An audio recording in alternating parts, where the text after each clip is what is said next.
7, 6, 5, 4, 3, 2, 1.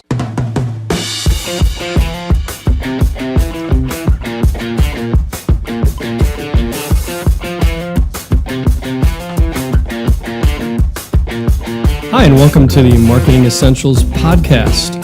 Our unique team helps small businesses grow by providing essential marketing expertise.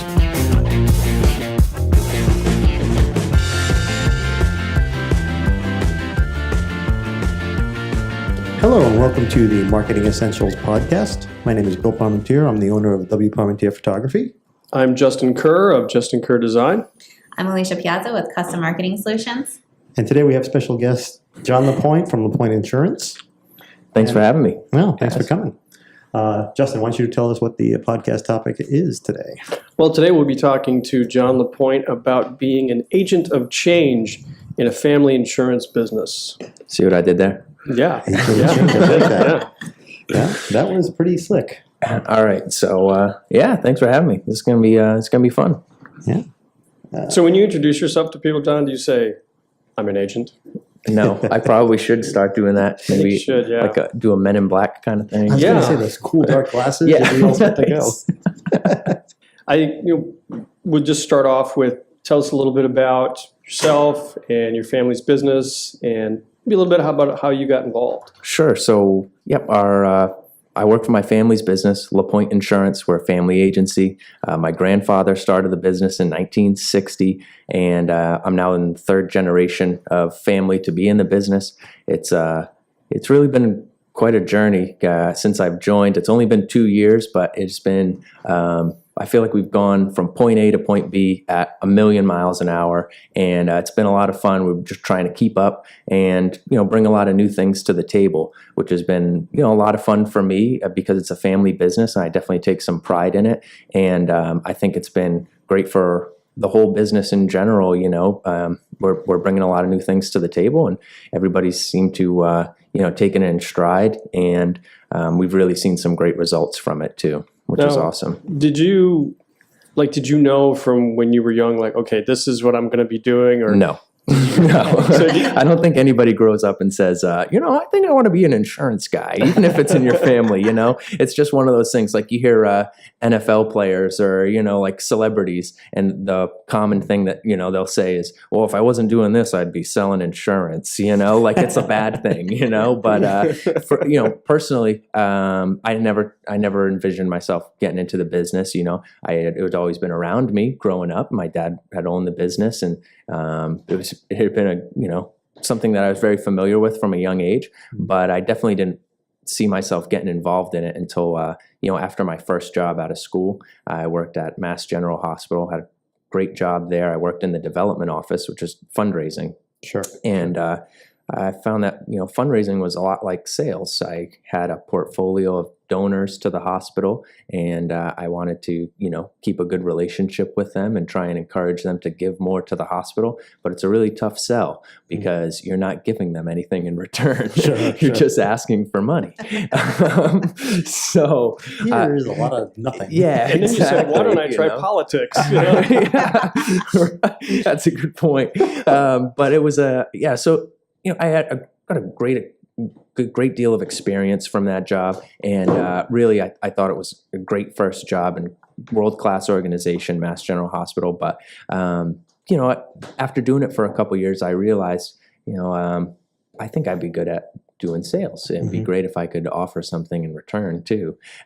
So I talked to my dad about it, and I said, "Hey, I think I'd like to get involved in the family business at some time." This was about a year after I'd been in the business, and he told me, John, you've only done this for about a year now. If you went to any other place and you brought them your resume and you said, I've been doing this for a year, they'd probably look at you and say, well, you're giving up after a year. I don't know if you're really cut out for this position. And so he basically, gave me some tough love, told me to go back and get some more experience. And which to his credit, I think was great. It motivated me to continue doing what I was doing. I got a promotion at the job I was at, kept working at it. And then another year later, I went back to him and said, look, I got a promotion. I'm doing really well. I still hate it. Can I please come work for the family business? And he said, and at that point he said, yes, let's get you licensed to sell insurance and I'll bring you up to speed. And that was October of 2016, and it's been it's been a whirlwind ever since. But that's kind of how I got into the family business. Yeah. Nice. So, in addition to sales, one of the things that definitely stood out to us about Lapointe Insurance and something you've become involved in with the company is the marketing. Right. So, yeah, and I think they go hand in hand, especially when you're a small business, right? You find that you wear a lot of hats when you're in a small business, especially if you're trying to generate new business. So for me, I kind of lump it all into one: new business, sales and marketing, how they complement each other. But yeah, marketing for us has been a major shift in the last 2 years. When I came on to the business, we were spending $0 on digital marketing, $0. All of our marketing budget was spent on print, some limited radio, television ads. We were on Facebook, we were on LinkedIn, but we were spending no money and no real effort on social media, digital marketing. Our website looked like it was from the 1990s. It was a mess. Hey, I know a guy. Yeah, exactly. So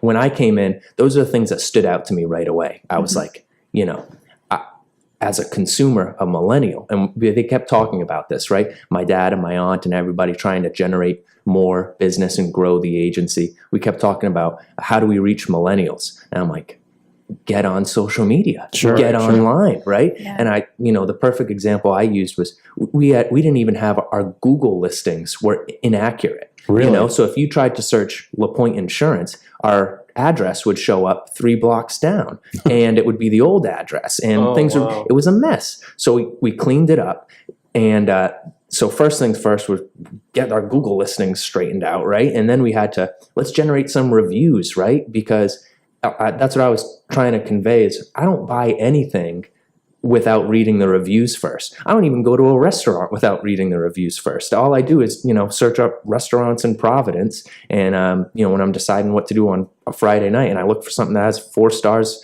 or above and is whatever type of cuisine I'm feeling that night. If it's Italian food, that's what we'll do. So I just thought it was like, wow, let's get some reviews, right? Let's tap into our current clients and ask for some reviews at least to start, Sure. And that's where it really all started to snowball is, we got a constant contact account. We uploaded all of our client emails into that. And the first email we ever sent was, please leave us a review. Thank you so much for being a client. Please leave us a review. And we linked right to our Google page. And we got over 100 reviews. Wow. 100 reviews from that, which was amazing. And the response was awesome. I mean, we got all 4- and 5-star reviews. And then from there, the phone started ringing. I mean, really, it was as simple as that, because people Googled home insurance in Fall River, and we were the first listing because we had, we had over 40 5-star reviews for that location. We have 3 locations, so we got 100 reviews spread out,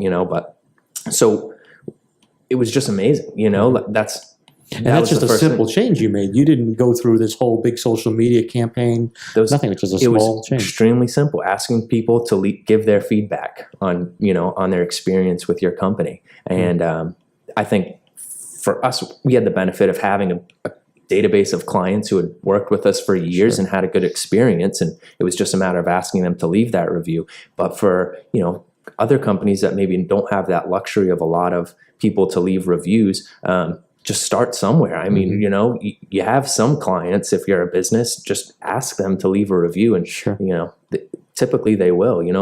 It's like another sell if you're trying to ask them for so now you've taken your whole digital game and really upped it. It's on steroids, so to speak. Yeah, like I said, we've gone 1 million miles per hour over the last 2 years. So and you've got some great video content that you've been putting out for your company, and it's very compelling. It gets people out there and start to listen and care about what you're about. And that's kind of the that was really what we were hoping to talk about today, right? Was video and how how it's helped us, how it's benefited us. Sure. And I think the biggest testament to the video side of things is that it's getting us noticed. It really is. I mean, right down to me sitting here today. You know, we met probably a year ago at networking events and whatnot, and you know, fell out of touch a little bit. You know, we were all doing our own thing, and then didn't hear back from you until like a month ago, and you're like, hey, I've noticed your videos. You know, I think it's really good. Why don't you join this Facebook group and, you know, help share insights and learn more from other small businesses. And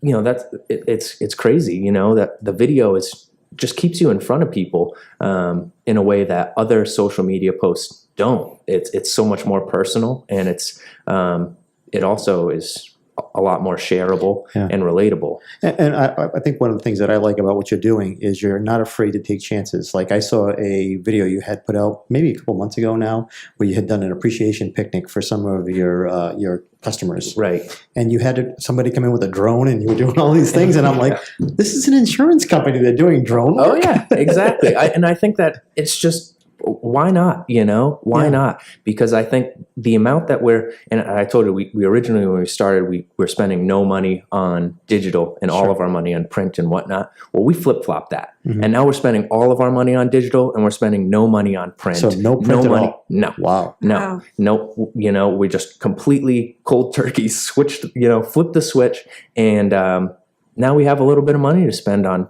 you know, stuff like that, you know, and, you know, filming professional videos here and there. And I think that I don't know, just from what I can see, you can see, the biggest difference is that you can see how many people laid eyes on your video on Facebook.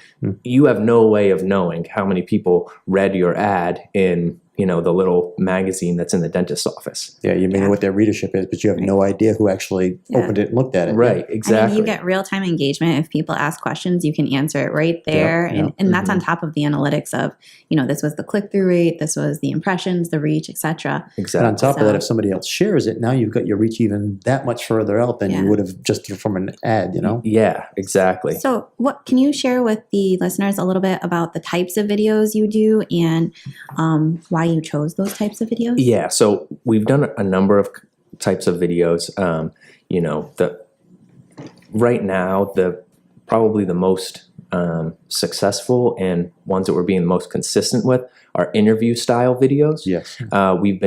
I set up a schedule and probably trying at least once a week of an interview video with a local professional who we talk to a little bit, get to know them, and then ask them a question that we can have them give an expert answer about and put that out as a benefit to our clients. And where we've really landed is real estate because people buying homes need home insurance. And I think that by tapping into that market, it's, you know, I actually pulled some information, like influencers is the biggest thing I think with video. And it doesn't have to be that. Influencers doesn't mean like LeBron James has to be on your small business. Influencers means somebody that they know and trust. But if you could get LeBron, you'd certainly do Absolutely. Oh yeah, I'd get LeBron. Why, do you have his number, Justin? No, he won't return my calls. I don't know why. Me either. But yeah, you know, I think like considering your niche and considering the influencers in that niche are really important. So for a local business and for us, home insurance is really where we can start the client out. You know, if we get their home insurance, then we can talk about auto insurance, life insurance. Maybe they own a small business, go from there. But home insurance is a great place to start. So that's our niche, right? But how do we get to those people? It's the influencers. So let's do a video series where I interview local realtors and I talk to the realtors and I say, hey, tell us a little bit about yourself. And then why don't you, you know, we got a bunch of clients out there. Some of them are renters, right? Why does it make sense to buy a house instead of renting? How does the financials work out? And why might it make sense for somebody to buy a house, get some equity instead of, you know, renting still, and answer that question. So you're actually building equity with areas outside of your own purview. Now you've just attached yourself to all that real estate agent comes in contact with. And that's a great way of pulling in that marketing. Exactly. So the real estate angle I think has been a huge benefit to us, and that comes down to influencers. You know, who are the people who are making those connections in the home buying process. And if we can get in with them and try and provide them some marketing too. It's free to them. It's a no-brainer. They can go on and get 1,000 views for a video and get their face out there. It's great. Wow. So I'm So you going to. have, sorry, Bill. No, go ahead. Ask your Social question. media with video and influencers. And it's an insurance company, which insurance companies are kind of like, they're not Boring. doing. She was trying to be kind. I was going to say Late that on. insurance companies kind of are stuck in like some of the traditional ways of advertising, like car companies do a lot of TV ads. Like they're just kind of like always doing the same thing. And you're using 3 really, I guess, progressive or I don't know, new tactics in the marketing field and combining all 3 of them: influencers, video, and social. Yeah. I love it. Well, it's actually pretty cool because I've actually seen you start actually doing some actual TV ads too. Yes. It was funny. The other night I'm sitting there and I'm doing something on my computer and all of a sudden I look up, hey, I know him. So that's the one, that TV ad that you mentioned is the one layover from our old marketing. There's an agency that works with all of the marketing agency that works with all of the independent insurance agencies in Rhode Island, and they do these trusted choice commercials. So we all buy in to the their package, and everybody gets I don't think it's commercial inherently made. a bad thing. It's No, I just- think it's good. So that's the one we've kept on. Okay, so we're, as part of the Marketing Essentials podcast, we also talk to people about how to go about doing these type of things for themselves. I'm going to geek out a little bit because obviously this is my area that I like to deal with, the video and stuff. So for you, I know some of your stuff is in-house and you have done a little bit outside. Mm-hmm. So what did you start off with? What type of equipment? What did you do? I know it's kind of off. a little bit, We but- started out totally in-house with iPhones and Gotta start somewhere, right? iPhone, a tripod, and that was it. No microphone or anything. And that's how we shot our first couple videos. And that was just that we're probably going back a year now. And we did some like explainer kind of videos, and those are a great way to start an explainer video. Talk about your product or something that you do, and answer a question, because that's how you get yourself found online, is by answering a question, because people Google questions. So we did our best one was insurance coverage for Uber and Lyft drivers, which was a hot topic kind of thing, right? People are like, oh, I'm an Uber Lyft driver. I have personal auto insurance. Does that cover me? You're right. Am I covered? Yeah. So we did a video. My dad and I sat in front of an iPhone on a tripod and just recorded if you look at it now compared to the videos we're doing, it just looks really bad. But You should have done it from inside an Uber ride. There you go. that's a good point. There you go. Yeah. Like the cash cab. As long as it's not like carpool karaoke or something. yeah. I would have been awesome. Are you kidding? I don't know. John, are you a singer? I can sing, but I was in an a cappella group when I was nice. in college. Yeah. I think I saw that on social media. There you go. Yeah, you had mentioned People learn a it. lot about me that way. But yeah, so that was the best one we've done, and we got like 2,000 views on YouTube, which is 2,000 views on YouTube. We paid no Nice. money. It's Yeah. pretty good. So now what are you using nowadays for doing your in-house? Yeah. So in-house we have we still use iPhones, and we'll use a gimbal to stabilize video, and I think that makes a huge difference. It comes I'll out. tell you over here that I'm making a racket with. Yeah, these things are great. Yep, it's huge. It just takes that. iPhone's a very versatile tool. An iPhone camera is more powerful than digital cameras were 5 years ago. I mean, so iPhone is great. But one thing where it's lacking is like the stabilizing aspect of it. And I think that people can find that irritating to watch on Facebook when there's a shaky video. Yes. So the gimbal is a relatively inexpensive way to get rid of that and make your videos look super smooth and, And we've actually done some video in the past with this gimbal just playing around. Yep. And they're inexpensive. You can get them for around $150. Yep. And it's, if you're not going to invest into a big high-end camera where you're going to do 4K video, it's a great little Exactly. way to go And around everybody it. has an iPhone. And the great part about the iPhone is that you can take that video and upload it straight to Facebook. We've wherever. actually done live streams on it. Yeah, You just go exactly. live stream right up to the Facebook page and away you go. Mm-hmm. You know? And so, yeah, that's where we started, was with, our personal iPhones, that kind of equipment. And now we do outsource some of our video because I think it's important to have a good product. I don't think, and that's not to say that you can't do video marketing on your own and that you shouldn't if you can't pay or have to outsource it, Yeah. I think you absolutely should be doing video, even if it's just selfie videos in your car, or not while you're driving. From the insurance you see agent. those, you see those, those selfie videos. It's huge. So I think it's incredibly important to do video, even if you can't, outsource and have somebody else do it. Sure. But now we are doing some outsource, and the big help there is just making a really professional, consistent product, and saving us a lot of time, because editing video, if you've ever done it, is a huge pain in the behind. Bill knows about Bill's that. As looking Bill over knows, here I'm going- sure. Yeah. Well, what was just before we started recording, Alicia, you were talking about a conference that you'd been to recently about the importance of video in social media and actual just in the Internet of Things, so Yeah. to speak. So John has some really good statistics too. And if John's story so far hasn't convinced you that video is important, by 2000, I think, is it 19? 2020 or 2019, 20 we'll go with. But all content online, 80% of all content online will be video. Which is consumed online. huge. Yeah. Did I say that stat right? So You did. Yeah. Yeah. Yep. And then also social engagement. And the big takeaway from the conference was, in terms of social media, if you don't have video as part of your social media, then you You're in really trouble. don't have a serious social media strategy.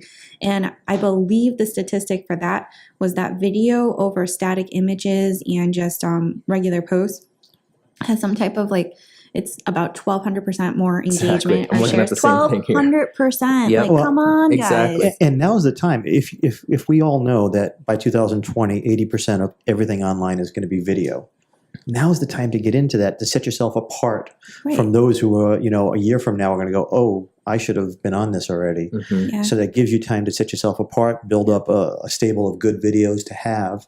And like you said, it doesn't have to be all professional video. Well, I Right. think if you just start somewhere, and you probably fell into this pattern too, John, but as you start, you kind of develop a pattern of what works, what doesn't work, and your kind of your strategy almost evolves as you go. Yeah. Do you feel like that kind of happened with Lapointe? Definitely. Yeah. Your strategy evolves, and you also start somewhere, and you're only going to get better, but you have to start somewhere. So even if it's just crappy iPhone videos and you're consistent with it, eventually you're going to get to the point where you're getting really good at it. You find yourself more comfortable on camera. Mhm. You find ways to, make your content more engaging, and it's a process, but you got to start somewhere. That's a big key, because a lot of people go, oh, I'll wait until Yeah. I don't have time. I don't have time, or I'll wait till I have a better presentation, and the reality is you can wait forever, and then 6 months, a year down the road, you're going, hey, I still haven't done that video yet, or a group of videos.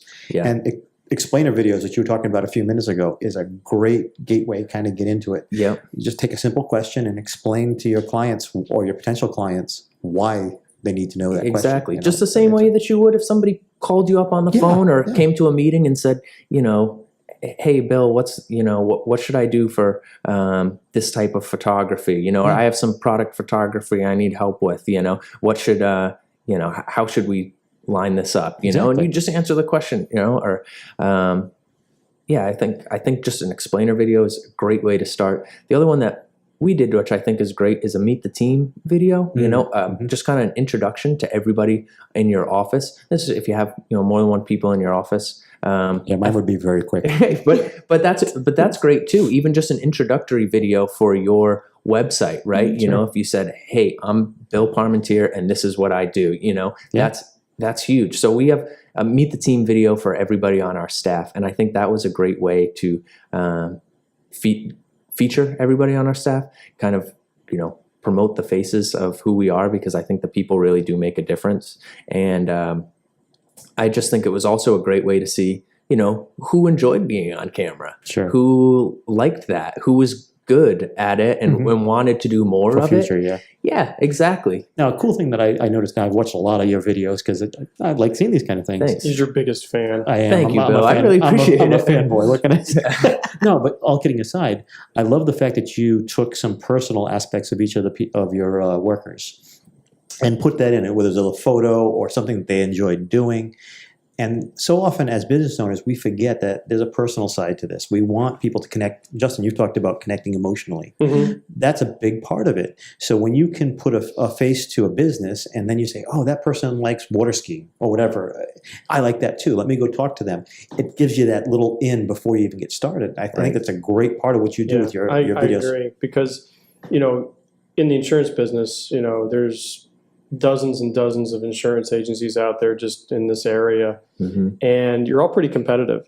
So the differentiator may be someone watching those videos and saying, I like these people. I can relate to these people. Exactly. And people want to do business with people they like. Yep. Right? Absolutely. So that could be the one edge that you have that your competitors don't. Yeah. And I wanted to follow up on something you said earlier. You talked about, one of our first videos we did on insurance for Uber and Lyft drivers got 2,000 hits on YouTube.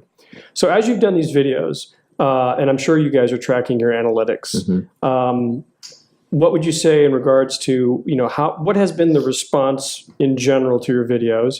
And have you been able to actually track and say, we've actually gotten direct business or interest in our business as a result of doing these videos? Yeah, absolutely. Since we had a coherent video marketing strategy, our sales are up 30%, which is awesome. That's awesome. Yeah, especially for an insurance agency, because sales don't just it's not a very fast growing type of business. So our sales you this guys year are up, like it's long term stuff. Yeah. exactly. It's all So about building those So I relationships. guess your dad's happy that he actually hired you now. yeah, You've proven your value. I think so, but I'm also pushing the envelope a lot with them too. So I probably give them some sleepless nights, and try and because we shake things up a lot, But at the same time, yeah, I mean the numbers are good. We're growing, which is great because we weren't growing a couple years ago, and I would attribute it to digital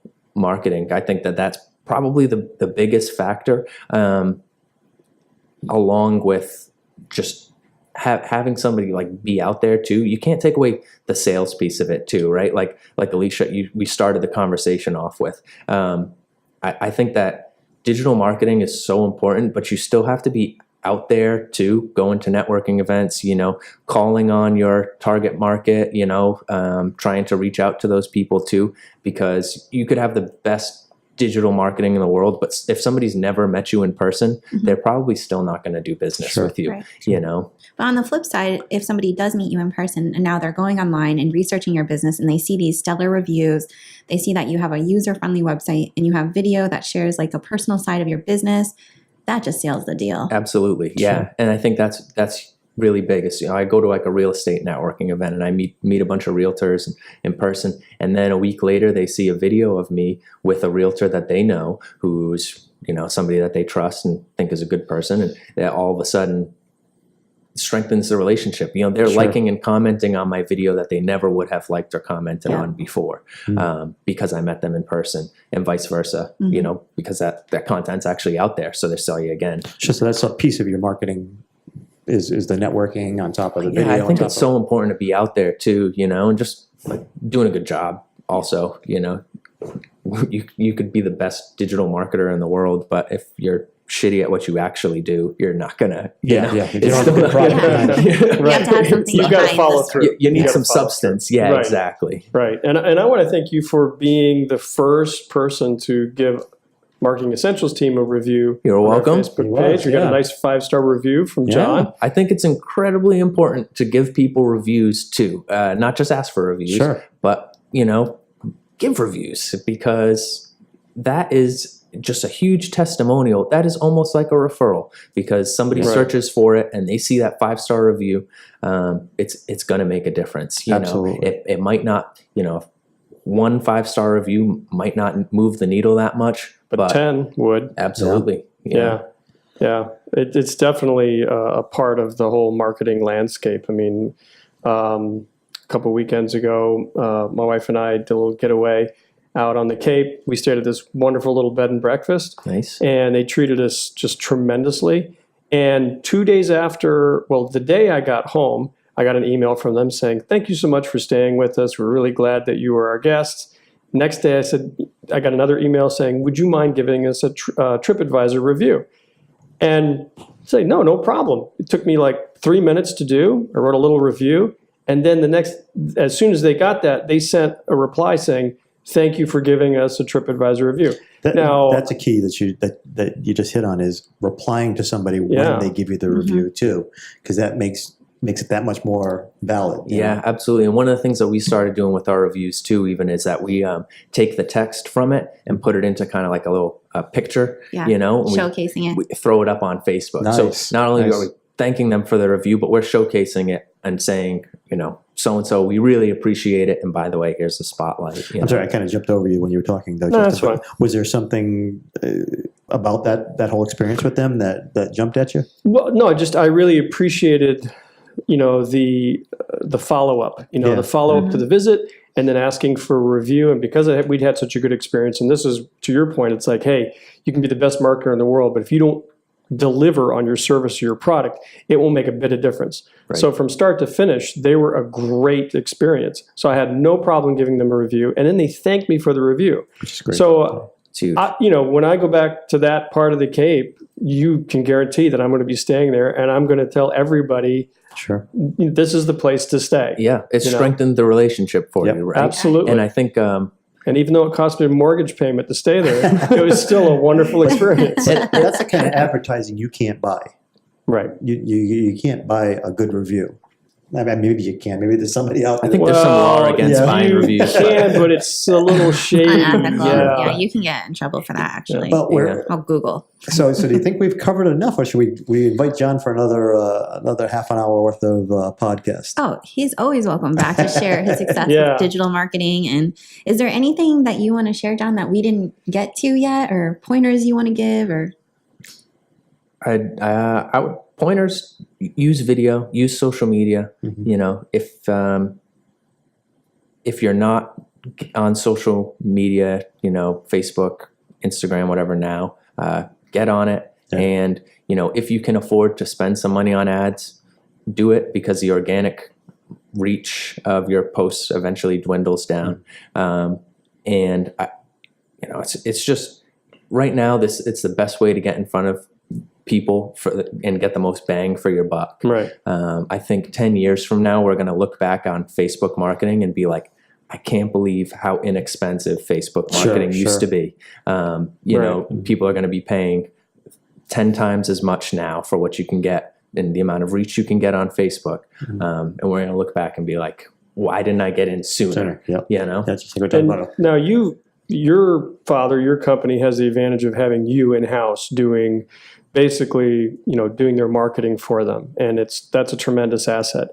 But what would your recommendation be to, a small or mid-sized company that doesn't have somebody like you on the inside? Right. If you don't have somebody in-house, well, I'd find out if you do. Maybe there is somebody in your office that's, has some social media savvy. You can kind of gauge if you're friends with your staff on Facebook. You can probably see who's like good at using Facebook, and posts a lot, right? And so maybe that person might be a good fit to take on an added role, and that's probably a cost-effective way. But if not, you really got to reach out to somebody else and outsource it. Reach out to the Marketing Essentials team. Reach out to no, seriously though, find somebody who can help you out getting your business up to speed online, whether that's a new website, whether that's cleaning up your Google listings, helping you get reviews, and posting content that's relevant to your target market and being consistent with it. All of that stuff is critical for small businesses. A worthwhile investment. Yeah, absolutely. Yeah. And I think some people or some business owners probably think that it's not for them because the big companies are dominating the space. And I know that was my dad's philosophy originally with like Google AdWords. He was saying, oh, but the cost to compete on Google AdWords with Geico or Liberty Mutual or whatever is exorbitant. And I was like, yeah, but you're trying to pay for like home insurance as the Google AdWord, not home insurance in Fall River.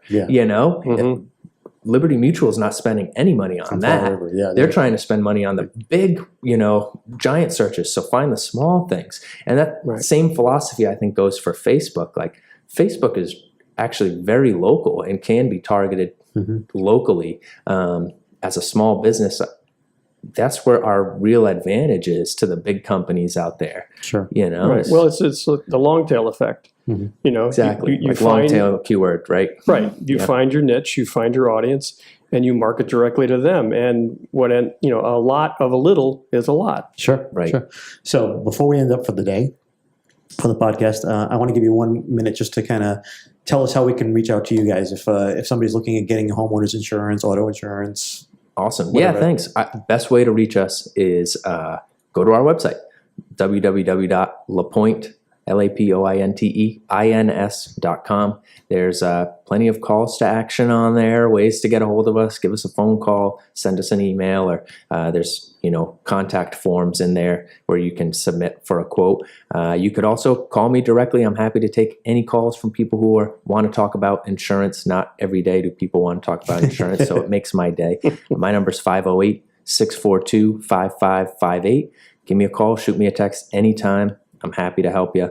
And stop by any of our locations too. You can find us on Google now. Search Lapointe Insurance. You will find us. And you'll actually get to the right address. That's right. Yep. Yeah, It'll bring you right to the correct location. It's always a plus, Yeah, People drive exactly. aimlessly. No? Yep. Terrific. Well, speaking of shameless plugs, I think this is time We that we do our shameless plug. There you go. So thank you for joining us, John, today on the podcast. Thanks for having me. And to our audience out there, you can find all of our podcasts on our website at marketingessentialsteam.com. You can also find us on Facebook at Marketing Essentials. And you can find this podcast as well on iTunes. And did I cover? Oh, right. Little Rhody I'm marketing going to group. let Alicia talk about Little Rhody. All right. So if you are on Facebook, which you should be, we have a Facebook group called Little Rhody Marketing Support Group. Is that right? Okay. Yep. And so basically just search that in the Facebook listings for groups, and it's a free resource for you to join so you can pick up marketing tips for your business. And with that, I think that's all we have for the day. Shameless plug there. Little Rhody Marketing Group is a great Facebook group. It really is. It's a collaboration of local business people in Rhode Island who are passionate about marketing, through digital outlets, and always sharing great ideas. Always very supportive of each other and willing to give feedback on any ideas you might have. It's a great sounding board. Yeah, that was a great reason why we originally built the group, was for that very reason, because we knew we had reach, but we also wanted people to be able to say, hey, look, this is the struggle I'm dealing with, with my marketing. Let me reach out to somebody else. So next thing you know, 4 other people say, well, I had that similar problem. Let me fix that. Exactly. So thank you. Well, Thanks again. Thank you for so joining much, us. John. Thank you. And with that, I think we're out of here. We're Out. See ya.